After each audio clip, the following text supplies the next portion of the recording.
इयत्ता 12वी विषय भूगोल प्रकरण 7वे प्रदेश आणि प्रादेशिक विकास स्वाध्याय.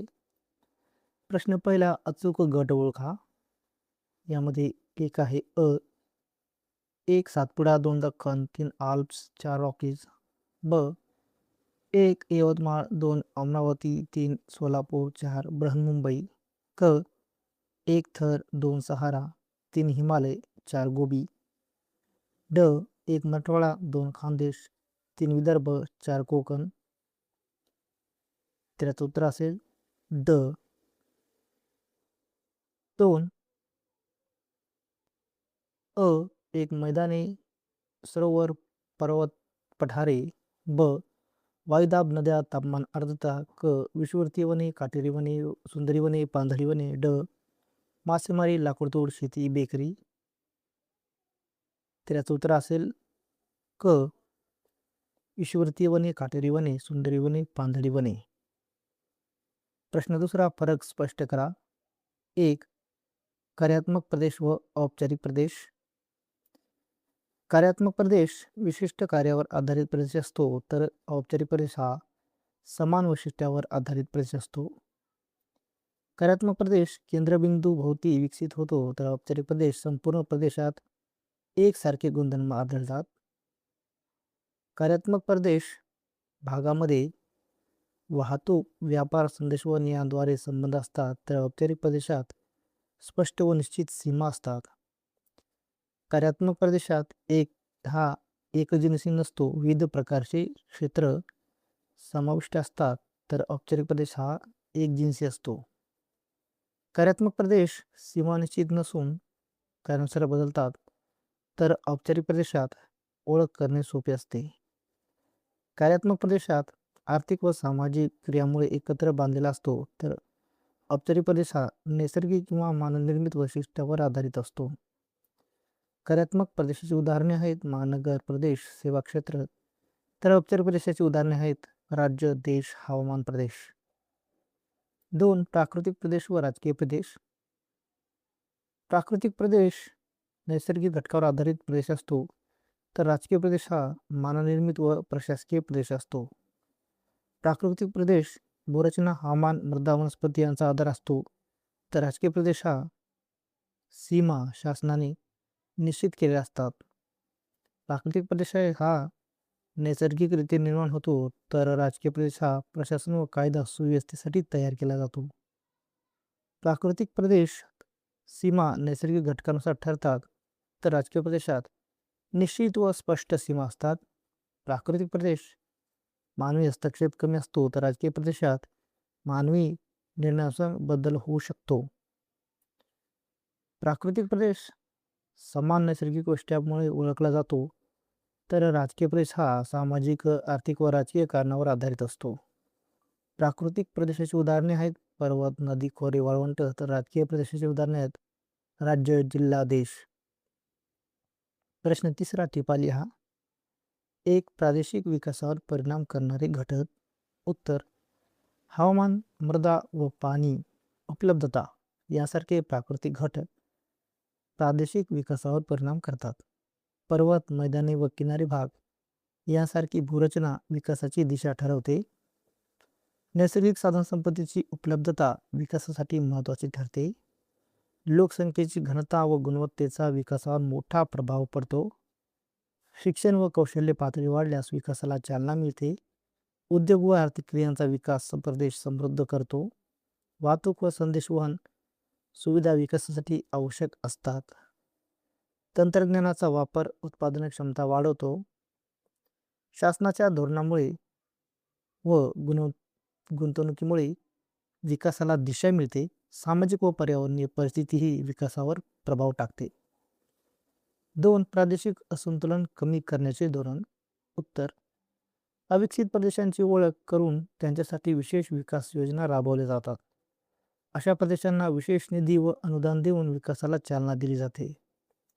रस्ते, वीज व पाणी यांसारख्या पायाभूत सुविधा विकसित केल्या जातात. शिक्षण व आरोग्य सुविधा वाढवून जीवनमान सुधारले जाते. उद्योगांचे विकेंद्रीकरण करून सर्व प्रदेशात विकास साधला जातो. रोजगाराच्या संधी निर्माण करून आर्थिक स्थिती सुधारली जाते. वाहतूक व संपर्क साधनामध्ये सुधारणा करून प्रदेश जोडले जातात. कृषी व सिंचन विकास करून ग्रामीण भागाचा विकास केला जातो. कौशल्य विकास कार्यक्रम राबवून मनुष्यबळ सक्षम केले जाते.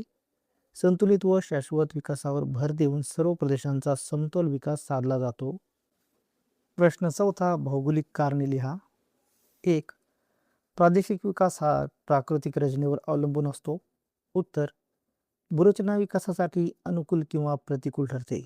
मैदानी प्रदेशात शेती व उद्योग सहज विकसित होतात. पर्वतीय प्रदेशात वाहतूक व संपर्क कठीण असतो.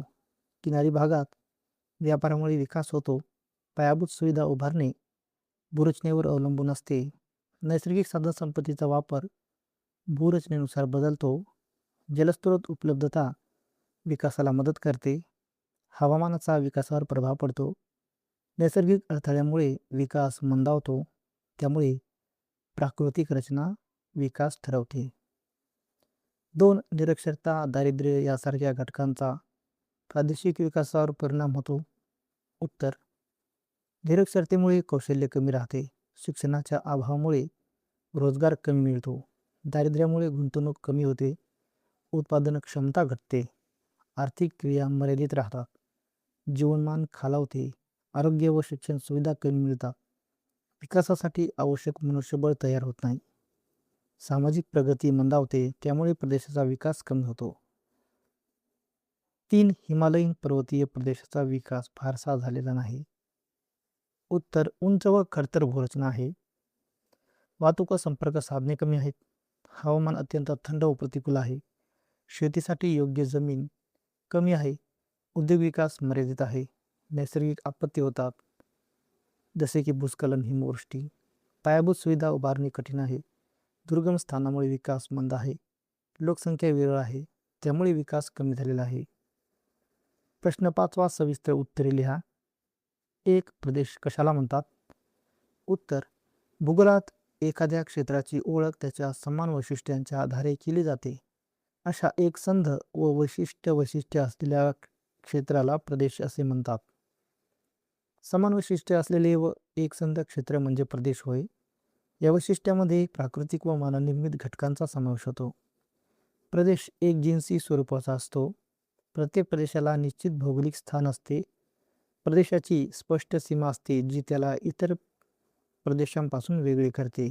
प्रदेशाचा भौगोलिक विस्तार समान गुणधर्मावर ठरतो. एका प्रदेशात अनेक उपप्रदेश असू शकतात. प्रदेश लहान किंवा मोठा असू शकतो. भूरचना, हवामान, मृदा, वनस्पती यावर आधारित प्रदेश तयार होतात. भाषा, संस्कृती, प्रशासन व अर्थव्यवस्था यावरही प्रदेश निश्चित होतात. प्रदेशांची श्रेणीबद्ध उतरण करता येते. भौगोलिक अभ्यासात प्रदेश हे मूलभूत एकक मानले जाते. अशा प्रकारे समान वैशिष्ट्ये, निश्चित सीमा व एकसंधता असलेल्या क्षेत्राला प्रदेश असे म्हणतात. 2. कोणत्या वैशिष्ट्यांच्या आधारावर प्रदेश वेगळे केले जातात? उदाहरणे द्या. उत्तर, प्रदेशांची विभागणी विविध प्राकृतिक व मानवनिर्मित वैशिष्ट्यांच्या आधारे केली जाते. त्यामुळे प्रत्येक प्रदेशाची स्वतंत्र ओळख निर्माण होते. भूरचना, पर्वत, मैदाने, पठारे. हवामान, तापमान, पर्जन्यमान, उदाहरणार्थ वाळवंटी प्रदेश, भूमध्यसागरी प्रदेश. मृदा, मातीचे प्रकार, उदाहरणार्थ काळी मृदा प्रदेश. जलस्रोत, नद्या, सरोवरे, उदाहरणार्थ गंगा नदीचे खोरे. वनस्पती, वनांचे प्रकार, उदाहरणार्थ पानझडी वन्य प्रदेश. नैसर्गिक साधनसंपत्ती, खनिजे, जंगल, उदाहरणार्थ खनिज प्रदेश. भाषा, भाषिक आधार, उदाहरणार्थ मराठी भाषिक प्रदेश. संस्कृती, परंपरा, जीवनशैली, उदाहरणार्थ सांस्कृतिक प्रदेश. राजकीय घटक, राज्य, जिल्हे, उदाहरणार्थ महाराष्ट्र राज्य. आर्थिक क्रिया, शेती, उद्योग, सेवा, उदाहरणार्थ औद्योगिक प्रदेश. लोकसंख्या, घनता व रचना, उदाहरणार्थ नागरी व ग्रामीण प्रदेश. प्रशासन, तालुका, जिल्हा, उदाहरणार्थ पुणे जिल्हा. तंत्रज्ञान व विकास स्तर, उदाहरणार्थ विकसित व अविकसित प्रदेश. वाहतूक व संपर्क सुविधा, उदाहरणार्थ महानगर प्रदेश. अशा विविध वैशिष्ट्यांच्या आधारे प्रदेश वेगळे करून त्यांची स्पष्ट ओळख व अभ्यास करता येतो. 3. दरडोई उत्पन्न हे प्रादेशिक विकासाचे निर्देशक नाही. स्पष्ट करा. उत्तर. दरडोई उत्पन्न हे आर्थिक विकास मोजण्याचे एक साधन असले तरी ते प्रादेशिक विकासाचे संपूर्ण चित्र दर्शवू शकत नाही. दरडोई उत्पन्न फक्त आर्थिक स्थिती दर्शवते. लोकांच्या वास्तविक जीवनमानाचे पूर्ण चित्र यातून दिसत नाही. उत्पन्नातील विषमता, गरीब व श्रीमंत यातील फरक समजत नाही. शिक्षण व साक्षरतेचा स्तर लक्षात घेतला जात नाही. आरोग्य सुविधा व आयुर्मानाचा विचार होत नाही. दारिद्र्याचे प्रमाण स्पष्ट होत नाही. रोजगाराच्या संधी व बेरोजगाराची स्थिती दिसत नाही. पर्यावरणीय गुणवत्ता व टिकाऊ विकासाचा विचार होत नाही. सामाजिक समानता, स्त्री पुरुष वर्ग विचारात घेतली जात नाही. सांस्कृतिक व सामाजिक प्रगतीचे मापन होत नाही. जीवनाच्या गुणवत्तेचे अचूक मापन होत नाही. पायाभूत सुविधा जसे की रस्ते, पाणी, वीज लक्षात घेतल्या जात नाहीत. मानवी विकास निर्देशांक सारखे इतर निर्देशांक आवश्यक असतात. विकास हा बहुआयामी असल्याने अनेक घटकांचा एकत्र विचार करावा लागतो. म्हणूनच दरडोई उत्पन्न हे महत्त्वाचे असले तरी प्रादेशिक विकासाचे अचूक व सर्वांगीण मापन करण्यासाठी ते एकमेव निर्देशक ठरवू शकत नाही.